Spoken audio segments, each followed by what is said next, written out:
Our innovation at Ockam is the developer experience on top of dozens of very complicated, difficult things that someone could go set up for themselves if you have a team of people and years of time and millions of dollars, and then you want to take on all the day two problems of maintaining it all and protecting it all. But we've built these into protocols and components that can be added together to create this abstraction, which allows an application developer to do things that application developers know how to do already. And that developer experience is really the magic of what we've built.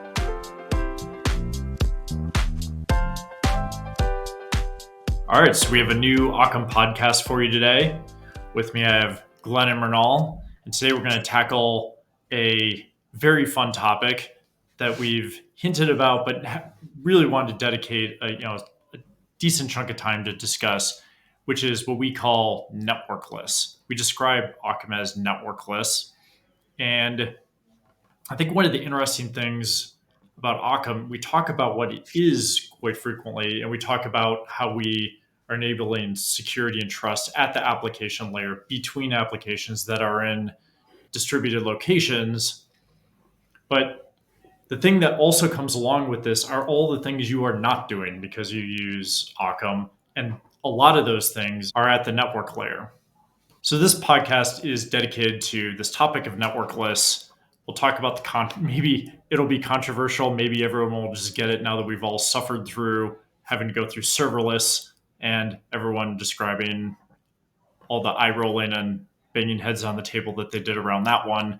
But the analogy is very similar. Obviously, there is network involved in moving data between applications and remote networks. Obviously, Ockam is using those networks. But the key thing here is that the end user of Ockam and the application developer that's trying to access data with their application doesn't have to think about all of these problems that you get into in the network layer, where you can either make a mistake and have a data leak or a privacy issue or some sort of security vulnerability. And many times in big organizations, the person that's developing the application that needs to access the data doesn't even have the capacity or capability, or might not even know who the networking team is. They're just focused on their application. So how do we empower them to build applications that can access data in a trustful and safe way? So to kick things off, Glenn originated this word when we started talking about Ockam together. So I'm really curious how you came up with drawing this analogy between what Ockam is doing and the idea of networkless, and how you thought this was so similar to, I guess you could say, all the pain as an industry we went in and as like swallowing the serverless pill and kind of getting our heads around, yes, it's serverless and it's functions, but it's running on servers, but I don't have to think about them as really serverless. What do you think, Glenn? Yeah, throwing me under the bus there for networkless so I can take all the heat. But it reminded me a lot, like when I was at Amazon at AWS, my job was to help people do stuff. And I had a friend in particular who'd reach out to me semi-regularly. It's just like, oh, hey, we're using service X and I can't get it to do Y thing. Like, is that possible? How do I make that happen? And he would always like pre-qualify, like, and don't tell me the answer's serverless. And like that's kind of part of the joke of working at AWS to some extent, was that like, well, Lambda was actually the answer to like a whole bunch of questions. Some feature that isn't rolled out to the service yet, turns out here's like a 20-line Python script that will like give you an approximation for that. And he was like, I hate serverless. Like everyone knows the server's there. Like this whole thing is stupid. It's like, cool, just give me the Python script and I'll just run it myself. And that was fine. Like that was kind of our little, back and forth all the time. It was, part of the joke working with him. But then, years later, I long left AWS. I caught up with him somewhere. He's like, "Oh my god, you'll never believe like how all in on serverless we are these days." I'm like, "Oh my god, what changed?" And he's like, I'm running a growing team now of varying levels of expertise, and realized that a whole bunch of my like engineers were really struggling to like the abstraction for like what instance should I provision, like how much memory should it have, what's the right thing to do. This had become a real bottleneck for them, and he'd become the bottleneck on like having to go through and like understand like, okay, well, for this particular part of the workload, we're going to need something like this. And he said like the turning point for him was realizing, oh my God, if we just got them to package up like all of the things they were doing and only think about the app, like that's kind of the premise of like functions as code or serverless, whatever you want. It's like just the bit of code you want to run, just think about that. And he said, it's like, I know there's still servers running, like it's still Fargate or Lambda or whatever, but like I, as the CTO, get to make that decision now. Like I'm the one that's thinking about how much memory we need, what type of CPU is the right one for this particular workload. My app devs don't need to think about that at all. Their world is serverless. They never think about servers anymore. We've just pushed that problem onto some people who care about it deeply, i.e., him, and he can focus on. He's like, oh, it's been so liberating for our team to just to do that. Like, it's so much more efficient than having to worry about it like at every stage of the development process, because that's not where their value is. Like, their value is writing the code, not worrying about like how to execute it and on what platform to execute it. And that I had a similar realization early on when I was talking to you about Ockam. It was just like when we started talking about like what it achieves and what you're able to do with Ockam, I'm like, oh, his story was ringing in my head. It's just like it's a whole bunch of network related stuff that's just hard to think about if you're not thinking about it all the time. I used an example a couple of times of like just trying to get a Lambda, funnily enough, in the serverless world to talk to like a Postgres RDS instance, like two pretty regularly used technologies within the AWS landscape. And I know how to do that. But that's like 12 different things I need to provision in via Terraform to get right. And like any of those things I don't get right, we've talked about this in a previous episode, like it either doesn't work or worse yet, it works in an insecure way. There's just so much that can go wrong there, and it's low value. Like it's undifferentiated stuff. Like that's not where I should be spending most of my time. That should be simple. And so that was for me, is like, oh, the quicker and faster I can abstract that away to get back to just thinking about the ends of the things that I want to talk about, well, that's where I should be spending my time. I need the network to just be out of sight, out of mind as much as possible.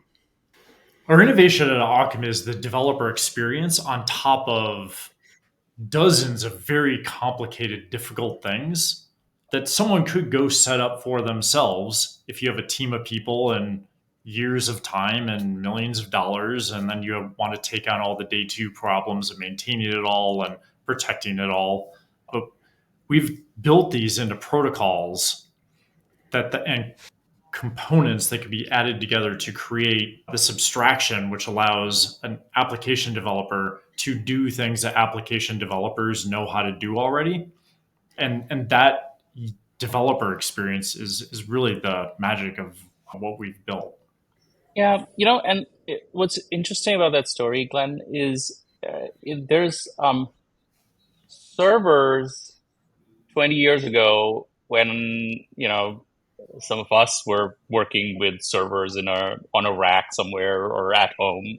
All right, were very simple, but they got a lot more complex with cloud infrastructure in terms of like your infrastructure and the number of servers involved and number of times you have to think about decisions within that infrastructure got more complex. Similarly, on the network side, it used to be applications ran in one big bounded boundary of a company, and in that network everything could talk to everything, right? But the modern case is applications are running in different networks and different clouds, speaking different protocols, communicating over different transports, right? So could be various wireless transports, or could be TCP or UDP or something more modern. So there's like so much complexity in getting two things to talk to each other. Like, to take your example of like Lambda talking to a Postgres instance, that connection depends heavily on where that instance is, what network is it in, what boundaries it's protected by, and so forth. And all of that requires several people to coordinate their work for that connection to happen, right? Or several infrastructure components to be coordinated for the connection to happen. And so I think over the years, the amount of complexity that sits in these layers has grown so much that they can benefit from some degree of kind of simplification for someone who's just trying to build a CRUD app, right? Or an app that talks to, like, serves an enterprise form or some sort, right? So that person shouldn't have to think about where a particular service is or how do I reach it. They should just be able to make a query and get some answers.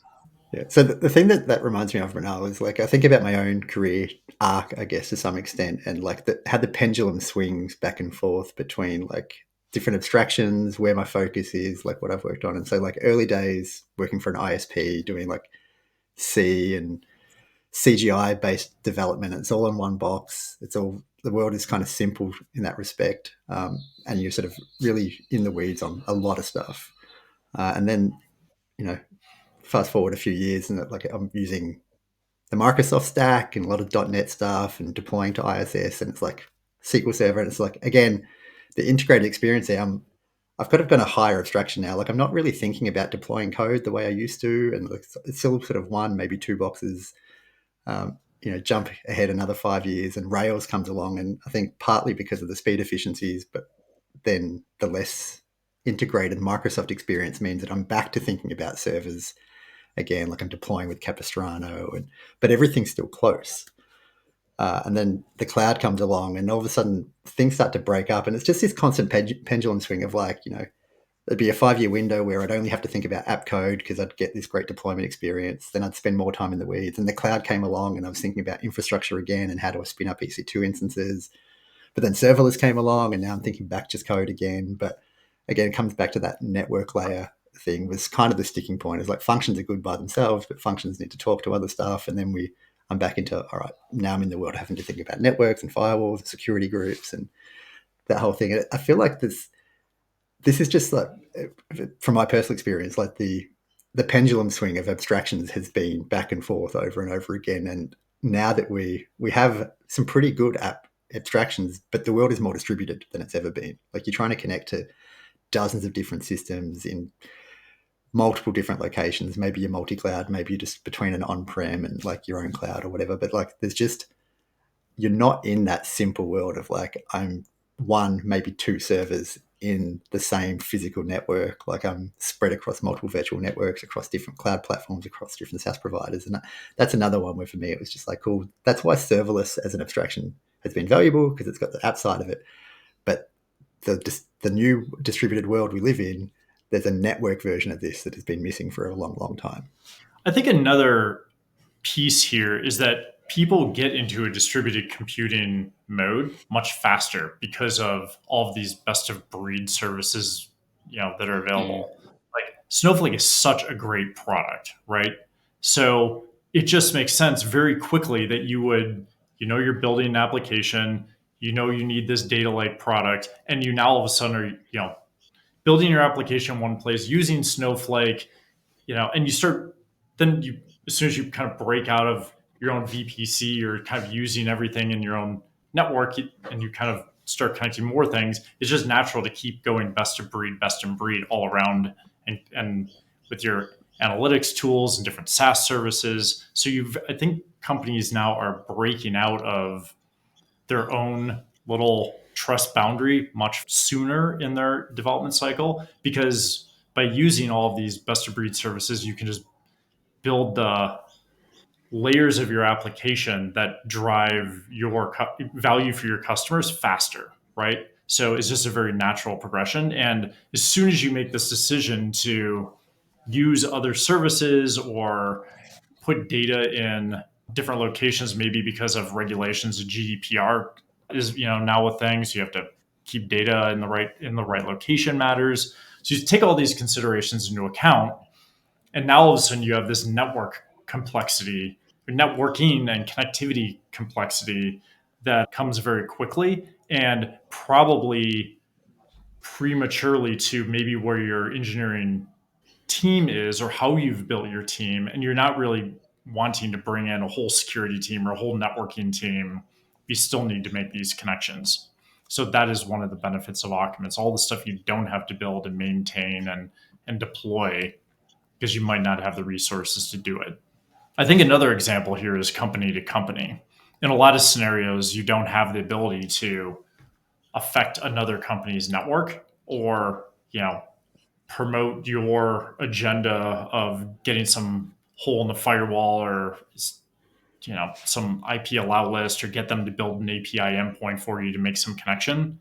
And then you just have this natural friction of, hey, we have a business purpose for connecting our applications together, but no ability to actually connect these things. So when we talk about networkless at Ockam and the fact that we've moved to this application layer, we're just dropping in applications into the two endpoints and making this peer-to-peer connection with Ockam portals, that kind of breaks us out of this dependency on control and management of the network itself and moves us up to the application layer, probably where you have talent and people on your team to make the connections you need to make. Yeah, and I think something I've been thinking about a lot lately, I don't know who to attribute this quote to, but I've heard it a lot, which is we shape our tools and thereafter our tools shape us. And like so, we build the systems and solutions and things we need to get the job done, but then those tools end up constraining the way we think about a particular problem space. And that's why I think it's also important to have a different way of thinking about this stuff, because we've made this journey as an industry over the past multiple decades from like a heavily network-based approach to building things to where the network doesn't mean what it used to mean. Like the network, and when you start talking about integrating SaaS services and Snowflake and all these other things, like there's many, many networks with many, many different variations, and very few people in an organization should be thinking at that layer. Like even when you were talking about that scenario, Matt, it's less like we've got a application or a business problem over here that's trying to connect to a solution over there. And what we do, because we have these network-based approaches to solving problems, is try and take tools that were invented or have been incremental improvements over things that were invented many decades ago and apply them to this modern approach. And you're forcing everyone who's involved in the entire stack to think with that way. And I think that's the other thing for Networkless that's interesting to me is that, like, one, very few people in your company should be worried about this stuff. And most people should be thinking at a different layer of abstraction. But also, that's just how we are naturally attuned to be thinking about with these business problems. And so what we do is we try and think about a problem a certain way. And when it comes to coming up with a solution, we look at the tools we've got, and the tools are telling us, no, you need to think about this at a network layer. And then you end up deploying like really brittle solutions that are based on IP allow lists and were invented for a time that's long ago. Essentially, what happens is someone on a team needs to connect to some remote thing, and so they look at, okay, how can I make this connection? And they find the solution. The solution, as you said, Glenn, earlier, it's either a lot of work, but more often it's actually a little bit of work, but it leaves the rest to you, right? It leaves the complexity to you. It leaves the how will you secure it problem to you. It leaves the how will you make sure this is reliable always, and all of those problems to you. What ends up happening is someone who doesn't have the expertise to deal with those complexities of securing connectivity or making connections reliable ends up doing just enough that helps them kind of move forward.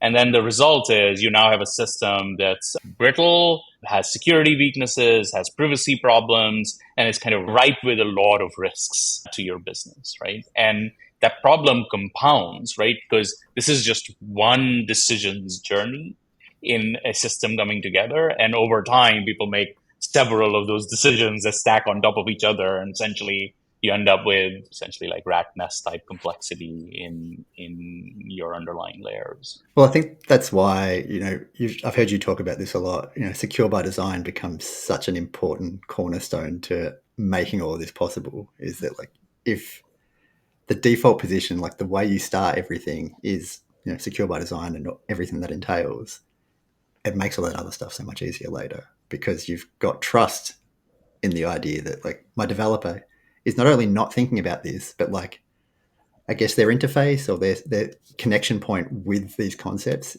is starting from a place where they're going to get it right. Yeah, the default position is the safe position, right? It's the simple answer is the right answer, right? That approach is the best way to approach these problems. And I think the only way to actually sort of reliably tackle security and privacy challenges in our current sort of landscape of systems. I do realize that by describing what we do as Networkless, we are kicking the hornet's nest, and I want to actually address that. We are trolling a little bit and kind of building on the serverless thing. And I think that you see all of us laughing about this because we lived through serverless, and we welcome all of the comments that will come with us creating this word networkless from the network and experts out there. But I think that we can learn a lesson from what we saw with serverless. And I want to address this where the people that were naysayers of serverless, in my opinion, are wrong. If you think of what we're doing collectively as engineers building things, we need people developing chips and routers and data centers and different protocols and operating systems. You start going up the stack. We have all of these people focus on individual points of specification and specialization. And it's the sum of the parts that makes the kind of reality of these different applications possible for us all to enjoy. And like what's happening in the revolution in AI, this is a collective effort across lots of engineers that have been building stuff for decades, if you kind of look at it from a very zoomed out point of view. So I think that the critical point of view on serverless to say that people that work with serverless applications or are using lambdas are somehow lesser engineers or not fully understanding what they're doing, or it has to be dumbed down for them because they don't have the skills that we over here as infrastructure experts have, really miss the point. The point is, as everything we do becomes more and more complicated, we need people that are more and more specialized. So as a stack of engineers, we can all do more because people are doing new cool things with chipsets and memory and data centers and operating systems that allow people to build the applications that are doing these amazing things in AI right now. But in aggregate, we're all working together to get these kind of like big outcomes to happen, right? So I think that's where people, when they talk about serverless, miss the point. I think they're really punching down, and maybe they see people that don't understand what they do, or they're kind of protecting their turf. But I'm of the opinion that we're at an all-you-can-eat buffet, and there's so many problems to be solved, and so many applications to be built. We're going through this AI revolution. It's just like the world is expanding so fast that there's no real reason to have this protectionist or like looking down on one person, one part of the stack as a lesser engineer or a lesser thing. I think that I could see someone making that same critical point of, well, it's not that hard to set up end-to-end encrypted, mutually authenticated, connections between distributed systems. If you have all the knowledge that I have or my team has, look, we're doing it over here, right? But the problem is there aren't enough of those people in the world to secure all the networks and all the applications that need to move data between each other. Like, we're dealing with such finite resources that we need these big advancements in tooling to actually move together further and faster. Yeah, you know what this reminds me of? I think usually when someone's criticizing these ideas, they're coming from a point of view of, in serverless's case, there are servers, right? You're saying it's serverless, but actually there are servers, right? And I think that's the trick with that's the difficult part about abstractions. Of course, the layer below the abstraction exists, right? And we also know that all abstractions leak, right? So there's no perfect abstraction, right? We still write programs that think about bits and bytes from time to time, right? So all abstractions leak. The question is the degree of that leakiness. And I feel like when the surface of complexity below an abstraction becomes really big, adding that layer of abstraction, even if the abstraction is leaky, even if it doesn't hide 100% of it, and it only hides, let's say, 80% of the complexity, you're net positive in being able to build a new thing, right? That's the purpose of a tool. The purpose of a tool is kind of, the bicycle for the mind analogy comes to mind for me, right? The purpose is it speeds you up at doing new types of things.